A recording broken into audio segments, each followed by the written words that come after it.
Kata orang, di mana ada kemauan, di situ ada jalan. Saudara setuju?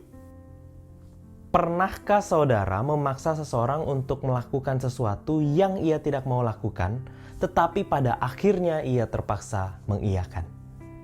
Seorang anak mungkin yang dipaksa oleh orang tuanya untuk mengambil jurusan kuliah tertentu yang ia tidak mau tadinya, sekali waktu dipaksa, mungkin ia akan menjawab iya. Tapi silahkan orang tua itu menunggu sampai kapanpun ia mungkin tidak akan pernah mendaftar. Kecuali orang tuanya mengawasinya sampai ia mengisi formulir pendaftaran lalu memasukkannya. Seorang teman misalnya, diajak untuk datang ke gereja bersama-sama dengan kita. Ia sebenarnya tidak mau. Lalu kita membujuk dan memaksa hingga akhirnya ia mengiyakan. Apa yang terjadi? Di hari Minggu, ia kemudian menghubungi kita, lalu mengatakan kalau ia tidak bisa datang hari ini, karena ini dan karena itu.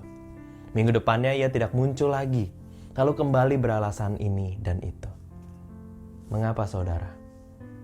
Karena ia tidak mau. Karena itu sampai kapanpun ia tidak akan muncul di gereja.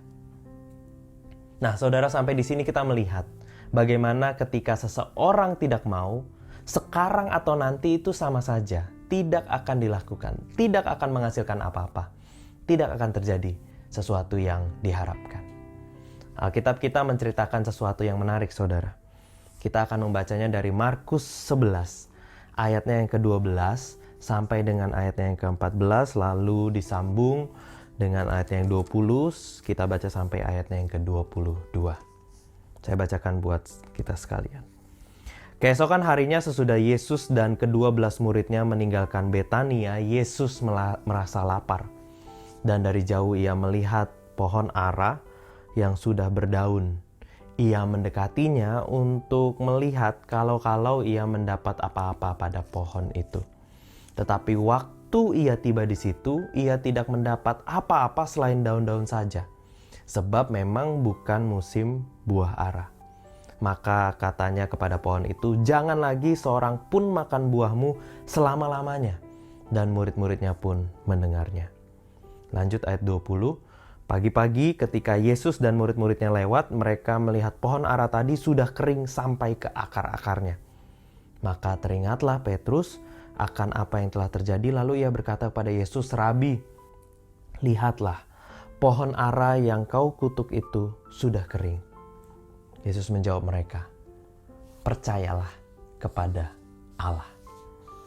Nah saudara, mungkin kita akan sedikit bertanya, mengapa Yesus marah ketika pohon ara yang ia jumpai tidak berbuah? Padahal ayat 13 sudah mengatakan dengan jelas bahwa memang saat itu bukan musimnya. Karena itu banyak tafsiran kemudian bermunculan. Tapi ada satu tafsir yang mengatakan bahwa pohon ara yang dijumpai Yesus ini bahkan tidak didapati adanya tanda-tanda apapun yang menunjukkan bahwa pohon ini suatu saat akan berbuah. Konon katanya minimal dapat ditemui sesuatu tanda pada fisik pohon ara itu yang menunjukkan nanti pohon ini akan menghasilkan buah. Tapi ini tidak.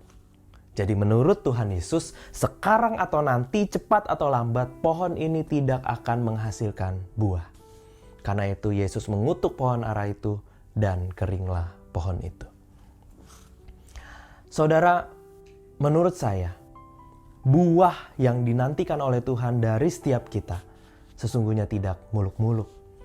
Kita hanya diminta untuk hidup penuh kasih. Kasih terhadap Tuhan, kasih terhadap sesama. Dan kemudian kita diminta untuk menikmati lalu mensyukuri hidup yang Tuhan beri dengan menjalani hidup ini seperti Kristus hidup. Bukan soal punya tingkat kesalehan tertentu, tapi kita punya aksi yang sama seperti Yesus, yang berdampak positif dan menyeluruh bagi kehidupan banyak orang. Itulah buah yang Tuhan ingin kita hasilkan. Karena itu belajar dari pohon ara.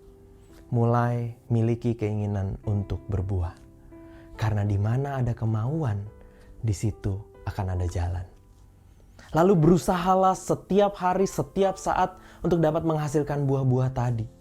Meski buah itu belum dapat kita wujudkan secara sempurna, tapi Tuhan yang memperhatikan setiap hari akan melihat ada tanda-tanda munculnya buah kelak. Akan ada perbedaan yang begitu jelas antara kita yang berusaha dengan yang tidak berusaha sama sekali.